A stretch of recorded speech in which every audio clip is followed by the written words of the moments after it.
Phone tapping కేసులో మరో సంచలనం వెలుగు చూసింది. మాజీ ఎంపీ సంతోష్ రావుకు సిట్ నోటీసులు జారీ చేసింది. రేపు ఉదయం 11 గంటలకు విచారణకు రావాలని ఆదేశించింది. కేసీఆర్ సీఎంగా ఉన్న సమయంలో అన్నీ తానయ్యారు సంతోష్ కుమార్. ఇక ఇంటెలిజెన్స్ నివేదికలు ఆయన చేతిలోకే వెళ్ళినట్లుగా కూడా పలు ఆరోపణలు అయితే వస్తున్నటువంటి పరిస్థితి. దీనిపై మరిన్ని అప్డేట్స్ కరెస్పాండెంట్ సతీష్ అందిస్తారు. సతీష్, సంతోష్ రావు కీలకంగా మారారు ఫోన్ ట్యాపింగ్ వ్యవహారంలో అనేటువంటి మాట, ఇంటెలిజెన్స్ నివేదికలు కూడా ఆయన చేతికే వెళ్ళాయనేటువంటి ఆరోపణల నేపథ్యంలో రేపు ఉదయం 11 గంటలకు సిట్ విచారించబోతోంది. ఏంటి అప్డేట్స్ ఏంటి, ఏ విధంగా చూడాలి ఈ పరిణామాలు?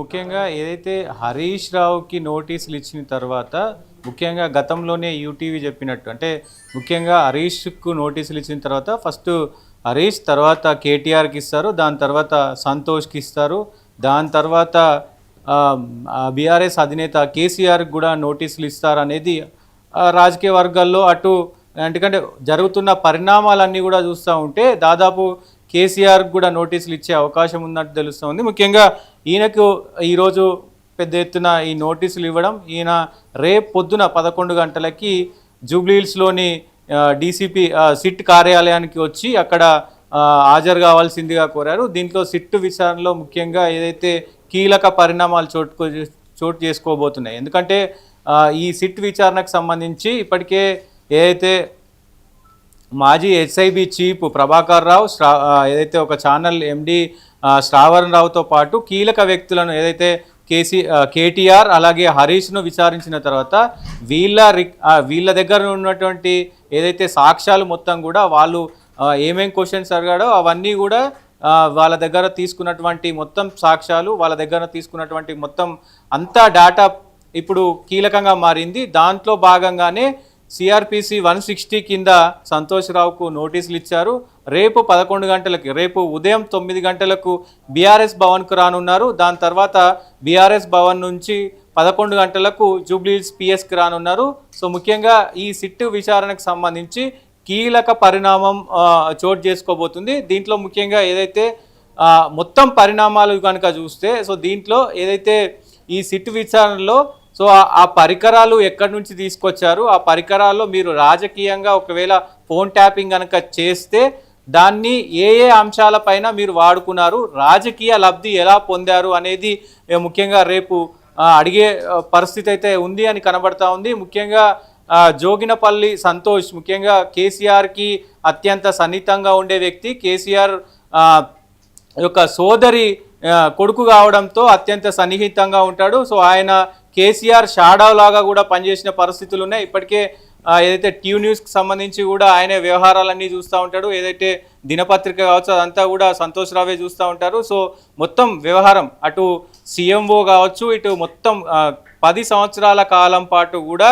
కేసీఆర్ వెన్నంటే ఉండి, కేసీఆర్ వెనకాలండి మొత్తం కూడా, అంటే కేసీఆర్ అవైలబుల్లో లేనప్పుడు, ఎవరితో మాట్లాడలేనప్పుడు హరీష్ రావే మాట్లాడారు కాబట్టి అటు ఇంటెలిజెన్స్ చీఫ్తో కావచ్చు, అటు మొత్తం బీఆర్ఎస్ కార్యకర్తలు, క్యాడరు, మంత్రులు, ఎమ్మెల్యేలు, ముఖ్య నేతలు అందరితో కూడా సంతోష్ రావే మాట్లాడారు కాబట్టి, ఎందుకంటే కేసీఆర్ అపాయింట్మెంట్ కావాలంటే సంతోష్ రావు ముంగట ఉంటాడు. సంతోష్ రావు కనుక డోర్ తీస్తేనే కేసీఆర్ను కలిసే అవకాశం ఉంటుంది. కాబట్టి రేపు సంతోష్ రావు ఈ సిట్ విచారణ చాలా కీలకంగా మారనుంది. సంతోష్ రావు మరి సంతోష్ రావుకి ఏ క్వశ్చన్స్ వేస్తారు, సంతోష్ రావు సమాధానాలు ఏం చెప్తారు, దాని తర్వాత కేసీఆర్, అంటే దాదాపు ఇప్పుడున్న పరిస్థితుల ప్రకారం అయితే సంతోష్ రావుకు నోటీసులు ఇచ్చారు కాబట్టి దాదాపు కేసీఆర్కి ఇచ్చినట్టే దీంట్లో ఇక్కడ. ఎందుకంటే దాదాపు అన్ని విషయాల్లో కూడా కేసీఆర్కి సంతోష్ రావుకి వేరే నోటీసులు ఇయ్యనవసరం లేదా అనే సిచ్యువేషన్ కూడా ఉంది. ఎందుకంటే వాళ్ళిద్దరు, అంటే కేసీఆర్ ఏది చెప్తే సంతోష్ రావు అదే చేస్తాడు,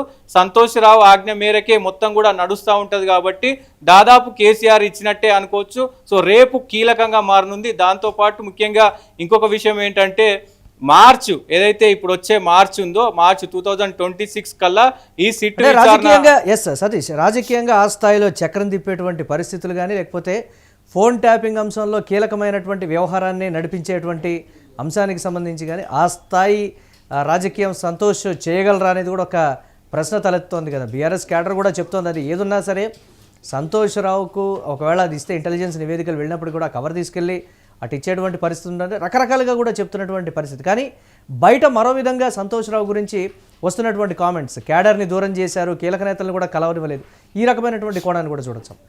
ఇప్పుడు డెఫినెట్గా ఈ ఫోన్ ట్యాపింగ్కి సంబంధించి గతంలో ఏదైతే కవిత చేసినటువంటి ఎలిగేషన్స్ కావచ్చు, కవిత నేరుగా కేసీఆర్ నీడలో కేసీఆర్ సంబంధించి మొత్తం కూడా కేసీఆర్ చెప్పినట్లే, అంటే కేసీఆర్ చెప్పకపోయినా సంతోష్ రావు కావాలని కేసీఆర్ చెప్పాడు అని చెప్పేసి పెద్ద ఎత్తున కొన్ని అక్రమాలకు పాల్పడ్డాడు అంటూ కూడా పెద్ద ఎత్తున కవిత విమర్శలు చేసింది. దానిపైన అలాగే కల్వకుంట్ల రమ్యారావు, సో పెద్ద ఎత్తున కేసీఆర్కి సంబంధించి కూడా కల్వకుంట్ల రమ్యారావు కూడా చాలా కీలక విషయాలు చెప్పింది. ఆయన ఏదైతే కొన్ని ల్యాండ్ విషయాల్లో కావచ్చు, ఈ వ్యవహారాలు కుటుంబ వ్యవహారాల్లో కావచ్చు, లావాదేవీల వ్యవహారాల్లో కావచ్చు, ఎంపీ ఉన్న టైంలో పెద్ద ఎత్తున సంతోష్ రావు కొన్ని పెద్ద ఎత్తున స్కాములు చేశారు, అధికార దుర్వినియోగం చేశారు అనేది పెద్ద ఎత్తున చర్చనీయాంశంగా మారింది. ముఖ్యంగా ఇక్కడ కవిత చేసినటువంటి ఎలిగేషన్స్ ఏవైతే ఉన్నాయో అవి కీలకంగా మారనున్నాయి. ఎందుకంటే కవిత ఇప్పటికే మీడియా ముఖంగా బహిరంగంగా చెప్పింది, నా ఫోన్ ట్యాప్ చేశారు, నా ఫోన్ ట్యాప్ చేసింది ఎవరో కాదు, హరీష్ రావు అలాగే సంతోష్ రావు ఇద్దరి కలిసి నా ఫోను నా భర్త ఫోను ట్యాప్ చేయించారు అనేది బహిరంగంగా చెప్పింది. సో ఇవన్నీ పరిగణలోకి తీసుకొని రేపు సంతోష్ రావుని పెద్ద ఎత్తున విచారించనున్నారు. సో రేపు ఈ సిట్ విచారణలో ఈ ఫోన్ ట్యాపింగ్ కేసులో కీలక పరిణామాలు అయితే చోటు చేసుకోబోతున్నాయని చెప్పుకోవచ్చు. Murali, right, thanks for updates Satish. ఇక ఫోన్ ట్యాపింగ్ కేసులో మరో సంచలనం అయితే వెలుగు చూసింది. మాజీ ఎంపీ సంతోష్ రావుకు సిట్ నోటీసులు అయితే జారీ చేసింది. రేపు ఉదయం 11 గంటలకు విచారణకు రావాలని ఆదేశాలు జారీ చేయడంతో ఈ నేపథ్యంలో రాజకీయ పరిణామాలు వేగంగా మారబోతున్నాయి. కేసీఆర్ సీఎంగా ఉన్నటువంటి సమయంలో అన్నీ తానే వ్యవహరించారు సంతోష్. ఇంటెలిజెన్స్ నివేదికలు కూడా ఆయన చేతిలోకి వెళ్ళినట్లుగా కూడా పలు ఆరోపణలు వ్యక్తమవుతున్నాయి. దీనికి సంబంధించి కవిత గతంలో చేసినటువంటి ఆరోపణలు కూడా ప్రస్తుతం కాంగ్రెస్ పార్టీ నేతలు సోషల్ మీడియాలో కూడా ఇతరత్ర గుర్తు చేస్తున్నటువంటి పరిస్థితి ఉంది. ఈ అంశాన్ని ముందుగానే యూటీవీ ఎక్స్క్లూజివ్గా గతంలోనే చెప్పింది. సంతోష్ రావు కూడా దీనికి సంబంధించి నోటీసులు రాబోతూ ఉన్నాయి, సిట్ నోటీసులు జారీ చేయబోతోంది అనేటువంటి మాటని గతంలోనే యూటీవీ ఎక్స్క్లూజివ్గా కూడా చెప్పింది. ఈ నేపథ్యంలో ఈరోజు నోటీసులు అయితే జారీ చేసింది. రేపు ఉదయం 11 గంటలకు సిట్ ముందు హాజరు కావాలని కూడా నోటీసుల్లో పేర్కొన్నటువంటి పరిస్థితి ఉంది.